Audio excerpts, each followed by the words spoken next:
बच्चे ये आंदोलन अपने हाथ में लेकर के फुल्ली फिजिकल प्रोटेस्ट की ओर बढ़ गए। तो जहाँ तक हम लोगों का सवाल है, तो ये तो जांच का विषय है, जांच होगी तो अपने दूध का दूध पानी का पानी हो जाएगा। एसएससी अपना कैलेंडर जारी करती है, यूपीएससी अपना कैलेंडर जारी करती है, स्टेट पीसीएस भी अपना कैलेंडर देती है और रेलवे अपना कैलेंडर जारी नहीं करती है। आरआरबी एनटीपीसी को लेकर जो पूरा प्रोटेस्ट हुआ, जो पटना में हुआ, उसकी कवरेज के लिए लल्लन टॉप की टीम 2 दिन से पटना में है और इसी कवरेज की कड़ी में हम अभी बात करने आए हैं नवीन सर से। नवीन सर पटना में स्टूडेंट्स को पढ़ाते हैं। नवीन सर उन 4 लोगों में से एक हैं जिनके खिलाफ एफआईआर दर्ज हुई है, और भी लोगों के खिलाफ एफआईआर हुई है। जो 4 नाम सामने आए हैं उनमें से एक नाम नवीन सर का भी है, खान सर के अलावा। तो नवीन सर से अब हम बात करेंगे और सबसे पहला सवाल मेरा यही है कि आप क्या कहना चाहेंगे जो आरोप आपके ऊपर लग रहे हैं? ये तो जांच का विषय है, चूँकि स्टूडेंट से रिलेशन ही कुछ हम लोग टीचरों का इस तरह का होता है कि चाह करके भी आप कोई भी इशू अगर बच्चे से रिलेटेड है तो उसको आप इग्नोर नहीं कर सकती हैं, और हमारा सही मार्गदर्शन करना हमेशा से कर्तव्य रहा है। लेकिन जहाँ तक फिजिकल प्रोटेस्ट का है, तो कहीं से भी फिजिकल प्रोटेस्ट की बातें हम चाहे मेरे द्वारा या अन्य टीचरों के द्वारा नहीं किया गया था। इससे पहले भी 3 बार डिजिटल प्रोटेस्ट हुई थी और उसमें हम लोगों का योगदान रहा था कि उचित प्लेटफॉर्म पे बच्चे अपनी मांग रखें, क्योंकि लगभग पौने 3 साल वैकेंसी का हो चुका था, एग्ज़ाम नहीं हो पा रही थी। और इसके पहले जो ट्वीट किया गया था तो 42 लाख लगभग उस समय ट्वीट हुआ था। तो उसके बाद एग्ज़ाम का डेट वगैरह दिया गया था कि एग्ज़ाम कब होना है, रिज़ल्ट कब आना है। उसके बाद फिर जब दोबारा से रिज़ल्ट आया तो लेवल वाइज रिज़ल्ट जब आई तो 7,05,000 यूनिक कैंडिडेट का देने की बात थी, तो उतना बच्चे उससे संतुष्ट नहीं हुए। यूनिक कैंडिडेट का रिज़ल्ट नहीं था, 3,85,000 रिज़ल्ट दिया गया और 7,05,000 वही बच्चे का रिपीट रिज़ल्ट था। तो जब ये प्रकरण बढ़ा तो फिर बच्चों में आक्रोश थोड़ा सा बढ़ा, तो उसको लेकर के एक ट्विटर कैंपेन किया गया। उसमें 91 लाख बच्चे ट्वीट किए कि 7,05,000 यूनिक रिजल्ट को लेकर के। लेकिन जब उनसे सुनवाई नहीं हो पाई, जब बच्चों को लगा कि रेल मंत्री जी या संबंधित अधिकारीगण लगता है कि हमारी बात को नहीं मान रहे हैं, तब मजबूरन टीचर को भी समझिए कि इग्नोर किया गया बच्चों ने। जब सर से पानी ऊपर से गुजरने लगी तो बच्चे ये आंदोलन अपने हाथ में लेकर के फुल्ली फिजिकल प्रोटेस्ट की ओर बढ़ गए। तो जहाँ तक हम लोगों का सवाल है, तो ये तो जांच का विषय है, जांच होगी तो अपने दूध का दूध पानी का पानी हो जाएगा। तो इसमें हम लोग का जहाँ तक सवाल है, हम लोग का कोई उसमें डायरेक्ट कोई योगदान उस तरह का नहीं है। नवीन सर, एक और बात है, लोग कह रहे हैं और कुछ मीडिया रिपोर्ट्स में भी ये दावा किया गया है कि आपने फिजिकल प्रोटेस्ट की शुरुआत में बच्चों का साथ दिया। जब शाम को प्रोटेस्ट निकला, आप उस रैली में भी थे। जिस टाइम तक मामला शांत था, सब सही था, आप लोग भी उस प्रोटेस्ट का हिस्सा थे। मैं ये नहीं कह रही हूँ कि आप लोगों की वजह से ये उपद्रव हुआ या ये, लेकिन फिजिकल प्रोटेस्ट के लिए बच्चों को मोटिवेट करने के पीछे आपका हाथ था। ऐसी कई मीडिया रिपोर्ट्स कह रही हैं आपने ऐसे रैली की और जो प्रोटेस्ट निकला उसको भी आप लीड कर रहे थे। ऐसा कुछ रिपोर्ट्स का दावा है, इनमें ये कितनी तो सच्चाई? देखने वाली बात होती है। उस तरह का अगर हम किए रहते तो उसका वीडियो फुटेज भी उस तरह का रहता। एक्चुअली में हुआ क्या था कि जैसे उस समय हम अपने ऑफिस में बैठे हुए थे, लगभग 40-50 की संख्या में उस समय बच्चे ऑफिस में आए थे। कई बार परिस्थितियाँ इस तरह की होती है कि आप उसको इग्नोर नहीं कर सकते हैं। तो जस्ट ऑफिस के नीचे आकर के जब बच्चों के बहुत जब रिक्वेस्ट किए, तो नीचे आकर के सिर्फ हम ये बच्चों को बोले कि सबसे पहला उसमें हमारा यही स्टेटमेंट था कि फिजिकल प्रोटेस्ट को हम लोग कोई भी टीचर हो उसको सपोर्ट नहीं करते हैं, और डिजिटल प्रोटेस्ट ही अभी के समय में, खास करके कोरोना का जो काल है, उचित माध्यम है। ये मेरे फुटेज में भी शामिल है। और उसमें तब जा कर के ये बात बोलने के बाद कि मेन बच्चों को क्यों रोड पे उतरना पड़ा या सड़क पे आना पड़ा, इस पर हम चर्चा किए कि 91 लाख जब ट्वीट हुई, नहीं माने तब बच्चे अभी रोड पर आए हुए हैं। और उसके बाद जो टेक्निकल प्रॉब्लम था कि जैसे लेवल वाइज रिजल्ट के बारे में या अन्य जो बच्चों का इशू था, उस पर हम चर्चा की जस्ट अपने कोचिंग के नीचे में। तो और जबकि वहाँ से राजेंद्र नगर स्टेशन लगभग 1.5 किलोमीटर से ऊपर था, एक भी टीचर वहाँ नहीं गए। यहाँ तक कि आधे रास्ते के उधर भी कोई टीचर नहीं गए। और जहाँ जहाँ कोचिंग रास्ते में था, एक श्रीवास्तव सर हैं, उनके कोचिंग के सामने भी बच्चे गए, तो मजबूरन उनको भी अपने कोचिंग के सामने में बच्चों के लिए 2 शब्द बोलना पड़ा। लेकिन कहीं से भी कोई भी उस तरह का बात नहीं बोला गया कि जिससे कि ये चीज़ लगे कि बच्चों को उस्काया जा रहा है।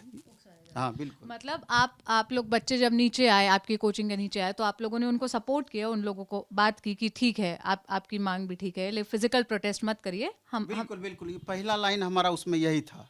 ये फिजिकल हाँ, प्रोटेस्ट मत करिए। बिल्कुल, आप उसका फुटेज होगा तो उसमें आप देख सकती हैं। अच्छा, सवाल ये है कि प्रोटेस्ट में कोई बुराई नहीं है, प्रोटेस्ट हक है, सब कुछ है, प्रोटेस्ट ऑर्गेनाइज तरीके से हो तो हम उसे सफल प्रोटेस्ट भी मानते हैं, अगर उसमें कोई हिंसा ना हो या कुछ ना हो। इन लोगों का कहना है, जो दूसरा धड़ा है समाज का, कि प्रोटेस्ट अब जब डिसबैलेंस हो गया, प्रोटेस्ट हाथ से निकल गया, जब हिंसा होने लगी, तो ये टीचर्स इसको डिसोन करने लगे। पहले ये लोग सपोर्ट कर रहे आप थे। देखे होंगे कि राजेंद्र नगर स्टेशन पर जिस समय बच्चे प्रोटेस्ट कर रहे थे, तो पहले संख्या में बहुत कम थे। इसी बीच में ग्रुप डी का एक नोटिफिकेशन आया। अचानक उसके बाद भीड़ अचानक बढ़ गई और डीएम साहब खुद वहाँ पहुँचे थे, एसएसपी साहब खुद वहाँ पहुँचे थे और किसी की बात वो बच्चे नहीं मान रहे थे और हिंसात्मक आंदोलन भी उस समय बिल्कुल भी नहीं हो रही थी। लास्ट में जब पथराव शुरू हुआ तब जाकर के कुछ इस तरह का चीज़ देखने को मिला, लेकिन डीएम साहब खुद एसएसपी साहब उस समय बोले कि इसके नेतृत्व करने वाला कोई नहीं है, नेतृत्व विहीन ये आंदोलन है, कोई भी इसमें नेता नहीं है, लीडर नहीं है, कोई भी नेतृत्व नहीं कर रहा था। ये तो सर्वविदित है, इसलिए मेरे ख्याल से ये प्रश्न ही हमको निरर्थक लगता है। नहीं, डीएम के तो दो तरह के बयान है, ये वाले जो बयान आप कह रहे हैं। दूसरी तरफ डीएम का बयान ये भी था कि कोचिंग इंस्टीट्यूशंस वालों ने उकसाया है। डीएम का तो बयान, डीएम के सवालों का जवाब हम उनसे लेने की नहीं, नहीं, कोशिश वो तो करेंगे। स्टेशन पर की हम बात कर रहे हैं, जहाँ पर ये घटना स्थल की बात कर रहे हैं। आप देख लीजिए वहाँ, जी जी, वहाँ के बारे में हम बता रहे हैं। उसका फुटेज उपलब्ध है कि क्या बोले थे सर। बाद में आरोप लगा कि कुछ कोचिंग इंस्टीट्यूशन वाले इस तरीके से किए हैं फुटेज का, वीडियो फुटेज के आधार पर। तो ये तो जांच का विषय है, वो जांच उस पर हो ही रही है। अभी हम लोग पर एफआईआर हुआ ही है, तब देखिए आगे जैसे ही होता है। लेकिन ये चीज़ मेरे ख्याल से बिल्कुल भी उचित नहीं है। और ख़ास करके हम स्टूडेंट के बारे में कहना चाहते हैं कि जो भी स्टूडेंट, अभी 4 स्टूडेंट तो 24 तारीख वाले में अरेस्ट हुए हैं। इसके बाद भी भिखना पहाड़ी में कुछ कांड हुआ था, तो उसमें और स्टूडेंट अरेस्ट हुए। तो वो बच्चों के करियर का सवाल है और बच्चों का हमको नहीं लगता है कि बच्चे उस तरह का कुछ भी दोषी हैं। 2 बच्चे ऐसे थे जिनका मेंस एग्ज़ाम था, एनटीपीसी का मेंस है। उसके बाद एक बच्चे का एसएससी मेंस था जिसका एग्ज़ाम छूट गया, सीजीएल मेंस था। तो मेरे ख्याल से ये बिल्कुल भी बच्चों के साथ नहीं इस तरह का होना चाहिए। इसके लिए आप मीडिया वाले हों, हम सरकार से भी इस बात के लिए गुजारिश करते हैं, रेलवे से भी करते हैं कि बच्चों के साथ बिल्कुल भी नाइंसाफ़ी ना हो, इस पर ध्यान दिया जाए। उसके करियर का सवाल है, करियर। आपने बच्चों की बात की, आपने उन 4, पहले तो मैं बता दूं कि 4 बच्चे यहाँ से गिरफ्तार हुए, हिरासत में हैं और अभी वो जेल में हैं, वो 4 बच्चे। उन 4 बच्चों से आप क्या मिले, क्या आपके उनके परिवार वालों से आप बता रहे थे परिवार वालों बातचीत? से बात हाँ। हुई हमारी, उस बच्चे के परिवार वालों से बात हुई, चूँकि बहुत परेशान थे। उसमें से एक कंकरबाग में ही रहते हैं, एक बच्चे हैं, नाम तो हम नहीं बता सकते, नाम याद नहीं है। उसके पिताजी वो मज़दूर का काम करते हैं। तो यहाँ आकर के उस दिन रो भी रहे थे बहुत ज़्यादा। जब उनसे बात हमारी हो रही थी तो मेरे ख्याल से वो देख करके वो समझ में आ जाता कि कितने परेशान थे। दूसरे थे कि एक बच्चा है, उसका भाई यहाँ पर होटल में काम करता है, झाड़ू पोछा का उस तरह का काम करता है। चारों लगता है कि उसी तरह के थे। तो कोचिंग एसोसिएशन ऑफ बिहार हमारा एक है, तो जितने भी कोचिंग एसोसिएशन के मेंबर हैं वो लगातार उन बच्चों के गार्जियन के भी टच में है और बच्चों के भी टच में है, और जो भी उचित न्याय मिले उनकी बेल की व्यवस्था वगैरह में लगे हुए हैं। आप लोग लगे हुए हैं। रेलवे की तरफ से एक और बात कही गई कि जो बच्चे हिंसा में लिप्त पाए गए या जो ऐसे वो इसमें उपद्रव करते हुए पाए जाएंगे, उनको कभी भी रेलवे में नौकरी नहीं मिलेगी। और ये 4 बच्चे अभी शक के घेरे में हैं, जो मैं कहूँगी जिन पर आरोप लगे हैं। आप बता रहे हैं कि वो परिवार बहुत गरीब है, बहुत परेशान है उनके माता पिता। तो अब तो ये उनके करियर का सवाल हो गया है, बहुत गंभीर और बहुत बड़ा प्रश्न चिन्ह है उनके करियर पर ये। खैर अभी तो हमको लगता है कि उन बच्चों पर भी आरोप लगा है, आरोप सिद्ध नहीं हुआ है। तो और जहाँ तक देखिए लगातार गवर्नमेंट की तरफ से भी इस तरह की बातें आ रही है कि बच्चों के प्रति पूरी तरीके से नरमी हम लोग दिखाएंगे। तो एक भरोसा है हमको कि रेल मंत्री पर भी, संबंधित अधिकारी पर भी, सरकार पर भी, कि बच्चों के साथ उचित न्याय वो करेंगे, उनके करियर को बर्बाद होने से बचाएंगे। आज हमने रेलवे के ना चेयरमैन से भी बात की, जो आरआरबी के चेयरमैन है। हम उनके पास भी सवाल लेकर गए थे, हमने उनसे भी कई सारे सवालों के जवाब लिए। एक सवाल जो हमारे मन में था, जो हमने उनके आगे भी ये बात रखी कि बिहार में सबसे बड़ी समस्या हमें जो अभी दिखी, जब भी हमने स्टूडेंट से बात की, सबका यही कहना है कि एग्ज़ाम का कोई शेड्यूल नहीं तय है। पेपर, हमें हर चीज़ के लिए संघर्ष करना पड़ता है, हर चीज़ के लिए हम हाई कोर्ट तक दरवाज़ा खटखटाना पड़ता है, एग्ज़ाम कराने के लिए भी, नोटिफिकेशन लाने के लिए भी। ये बिहार के एग्ज़ाम की बात नहीं है। ये परिस्थिति समझिए कि कमोबेश स्टेट लेवल के एग्ज़ाम्स और सेंट्रल लेवल के जो भी एग्ज़ाम्स होते हैं, सब जगह ये है। रेलवे का खास तौर की ये परेशानी है। एसएससी अपना कैलेंडर जारी करती है, यूपीएससी अपना कैलेंडर जारी करती है, स्टेट पीसीएस भी अपना कैलेंडर देती है, और रेलवे अपना कैलेंडर जारी नहीं करती है। तो अब बच्चों के मन में भी ये दिमाग में ये बैठ गया है कि पूरी तरीके से लगता है कि इलेक्शन बेस्ड ही वैकेंसी आती है। अभी आप देखेंगे 2019 में इलेक्शन था तो उस समय वैकेंसी आई, 3 साल लगभग होने को चले।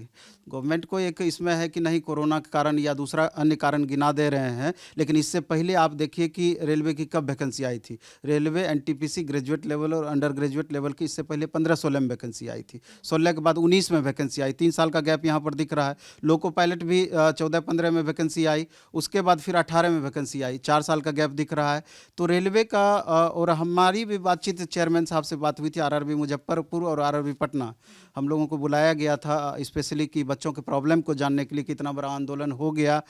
बच्चों का जो दो मुख्य डिमांड है लगभग मान ही लिया जाएगा उसको, लेकिन इसके अलावे कौन सा ऐसा डिमांड है जिससे कि बच्चों में मैक्सिमम संतुष्टि हो। तो हम सवाल उठता है कि ये सवाल जो अभी आप कर रहे हैं, अगर कुछ दिन पहले ये सवाल करते तो शायद ये परिस्थितियाँ अभी देखने को नहीं मिलती। एक बहुत बड़ा प्रश्न चिन्ह यहाँ पर है।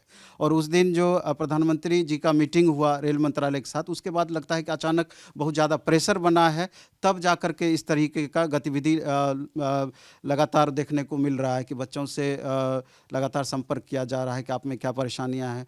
तो मेरा चेयरमैन साहब से भी कहना था कि सबसे पहला तो आप एग्ज़ाम का कैलेंडर आपको निकालना चाहिए कि बच्चों को पता चले। कम ही वैकेंसी निकालिए, लेकिन एक रेगुलरिटी मेंटेन होना चाहिए कि ईयर बाय ईयर उसका बच्चों को कुछ ही वैकेंसी रहे, लेकिन एक टारगेट मिले बच्चों को।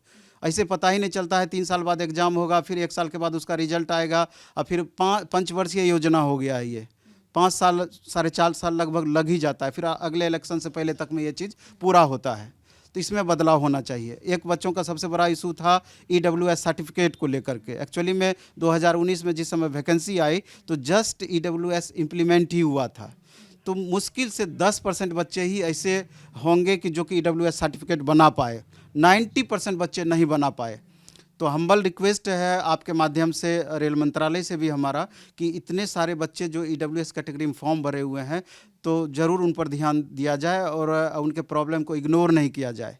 इसके अलावा एक सबसे बड़ा इशू है, अभी जो देखे होंगे आंदोलन में भी लगातार मुद्दा चला है, नॉर्मलाइजेशन के प्रोसेस को लेकर के। ये एक थोड़ा सा जटिल प्रक्रिया है। वैसे हम ये मानते हैं कि जहाँ भी 1 से अधिक सीटिंग में एग्ज़ाम होता है, ये तो एक रेलवे का 100 सीटिंग में एग्ज़ाम होता है, तो बताया जाता है कि नॉर्मलाइजेशन ही बेस्ट प्रोसेस है, और हम भी इस बात को मानते हैं। लेकिन इसमें सबसे बड़ा खामी है कि जो उनका फार्मूला है वो किसी का 2 मार्क्स घटा दे रहा है, किसी का 24-25 मार्क्स तक बढ़ा दे रहा है। तो इसको लेकर के बच्चे में असंतुष्टि है। तो कहीं ना कहीं आपको इस फार्मूले में सुधार करने की ज़रूरत है, संशोधन करने की ज़रूरत है, या नया फार्मूला बनाने की ज़रूरत है कि इस मार्जिन को कम किया जा सके। उसको 7 नंबर, 8 नंबर, 10 नंबर तक सीमित रखिए। ये 25-25 का मार्जिन आप खुद समझ सकती हैं कितना ज़्यादा मार्जिन हुआ। इसके अलावा भी बच्चों में असंतुष्टि था कि अचानक लास्ट मोमेंट में आकर के ग्रुप डी में मेंस कर दिया गया। तो हालांकि इसको लेकर के तो बोला गया कि इस चीज़ को हम निश्चित रूप से सुधार कर लेंगे। इसके बाद था कि कुछ पोस्ट रेलवे का ऐसा है उसमें मेडिकल स्टैंडर्ड को बढ़ा दिया गया। तो स्वाभाविक है कि 3.25 साल वैकेंसी का हुआ, मेडिकल स्टैंडर्ड बच्चों का गिर सकता है, विजन में प्रॉब्लम आ सकती है, दूसरा कोई प्रॉब्लम आ सकती है। तो यहाँ आपने उसके मेडिकल स्टैंडर्ड को उल्टे बढ़ा ही दिया। तो ये भी बहुत बड़ा आक्रोश का उस दिन कारण था। इसके अलावा भी कई सारे, अब बच्चों को लगता है कि अभी जो रिजल्ट जारी किया जाएगा, तो अगर लेवल बाय लेवल ही फिर से रिजल्ट दिया गया तो बाद में फिर बच्चों को परेशानी यहाँ पर भी होना तय है क्योंकि फिर भी देखने को मिलेगा कि हमारा एक ही लेवल में रिजल्ट है, 2 ही लेवल में रिजल्ट है, जबकि हमको 5 लेवल में रिजल्ट होना चाहिए था। तो हमारा इसमें सीधा सा कहना है कि अगर पुरानी पद्धति जो 2015-16 में जो वैकेंसी निकली थी, उसमें कहीं कोई किसी बच्चे को प्रॉब्लम नहीं हुआ और कहीं कोई प्रॉब्लम वाली बात भी नहीं थी, तो वही उसी प्रोसेस को अपनाने में क्या प्रॉब्लम है? उसी प्रोसेस को आप इम्प्लीमेंट कर दीजिए, वहाँ किसी को कोई आपत्ति नहीं है। आप देखेंगे बच्चों के कमेंट में लगातार बच्चे वही चीज़ मांग कर रहे हैं कि हमारा 2015-16 का ही प्रोसेस को कंटिन्यू किया जाए। तो ये छोटे छोटे इशूज हैं और हमको लगता है कि इस पर गंभीरतापूर्वक रेल मंत्रालय को ध्यान देना चाहिए। हालांकि एक कमेटी का गठन किया गया। सवाल ये उठता है कि जब आपको पता ही था बच्चे का प्रॉब्लम, तो ये फिर कमेटी का क्या मतलब और कमेटी के माध्यम से इतना देरी क्यों? तो ये भी एक समझिए कि प्रश्नवाचक चिन्ह यहाँ पर पैदा करता है। तो ठीक है, हम माने कि आप कमेटी का गठन किए, इसके माध्यम से बच्चे का अन्य इशू को भी ले लिया जाएगा इसमें, लेकिन कितना लिया जाएगा ये जब कमेटी का रिपोर्ट आएगा तो उसके बाद पता चलेगा। लेकिन फिर भी आपके माध्यम से सारे बच्चों को हम कहना चाहते हैं कि गवर्नमेंट ने जो अभी व्यवस्था की है आरआरबी के वेबसाइट के थ्रू, आरआरबी बोर्ड के थ्रू, रेलवे रिक्रूटमेंट बोर्ड के थ्रू डायरेक्ट चेयरमैन वहाँ पर मिल रहे हैं, तो आपको जो भी इशूज है, सबसे पहले आपका कैलेंडर का इशू आप प्रायोरिटी में ऊपर रखिए। उसके अलावा आपको जो भी इशू है तो उसको आप डायरेक्ट रखिए। हमको लगता है कि उस पर सुनवाई होनी चाहिए, ये तो समय बताएगा। आखिरी सवाल मैं आपसे यही करना चाहूंगी कि मैं समझने के लिए, अपने समझने के लिए, कि स्टूडेंट्स में इतना ज़्यादा सरकारी नौकरी को लेकर क्रेज क्यों है? क्रेज इन द सेंस, मैं क्रेज शब्द का इस्तेमाल इसलिए कर रही हूँ, इतना समय लगता है, मतलब एग्ज़ाम नहीं होते और ये नहीं होते, आप बता रहे हैं कि सालों साल बच्चे तैयारी में ही रह जाते हैं। क्या बिहार में अपॉर्चुनिटीज़ की कमी है या मतलब स्किल डेवलपमेंट नहीं हो पाता है, इंडस्ट्रीज़ की कमी है, क्या कमी है कि यहाँ पर सरकारी नौकरी को लेकर इतना ज़्यादा क्रेज़ है? एक्चुअली में ऐसा नहीं है कि बिहार में के बच्चों को प्रतिभा का थोड़ा सा भी कमी है। आप देखेंगे कि जहाँ भी जाएंगे बिहारी बच्चे हर जगह मिल जाएंगे और झंडा लहराते हुए या फहराते हुए मिल जाएंगे, बहुत ज़्यादा मेहनती। लेकिन एक्चुअली में है क्या कि यहाँ कोई उस तरह का इंडस्ट्री नहीं है जो बच्चे अधिक से अधिक इंगेज हो पाएँ। तो इनको लगता है कि हमारा एकमात्र उद्देश्य या एकमात्र टारगेट वही बचता है कि जैसे भी हो गवर्नमेंट जॉब में हमारा हमको जॉब मिल जाए। वहाँ सिक्योरिटी भी देखते हैं। प्राइवेट में क्या है कि लगता है कि तलवार हमेशा सर पर लटकते रहता है। तो कहीं ना कहीं ये आशंकाएँ भी है और थोड़ा गवर्नमेंट जॉब में अभी देखेंगे कि कोरोना काल में ही अंतर समझ में आ गया कि प्राइवेट और गवर्नमेंट जॉब में क्या डिफरेंस है। तो कहीं ना कहीं ये भी अट्रैक्शन का कारण है। और दूसरा क्या कि अभी से नहीं, वर्षों से यहाँ पर आप देखेंगे कि इस तरह का पहले से माहौल क्रिएट है, पहले से। अब जाकर के आपके साउथ के बच्चे थोड़ा ज़्यादा एक्टिव हो गए हैं।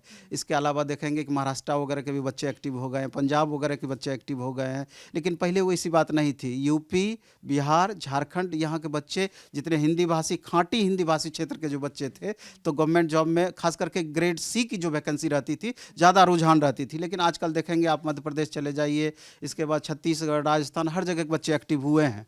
तो लेकिन फिर भी चूँकि ऑप्शंस की कमी के चलते हमको लगता है कि बच्चों में ज़्यादा ललक गवर्नमेंट जॉब के लिए बिहारी बच्चों में खास करके है। आपने हम बातचीत सुनी नवीन सर के साथ और इन पर लग रहे सारे आरोपों का जवाब हमने इन्हीं के थ्रू जानने की कोशिश की। कैमरे के पीछे मेरे साथी पंकज है, मेरा नाम सोनल है। पटना से हम ये रिपोर्ट्स आपके लिए लेकर आ रहे हैं। देखते रहिए दिल लैंड टॉप। शुक्रिया।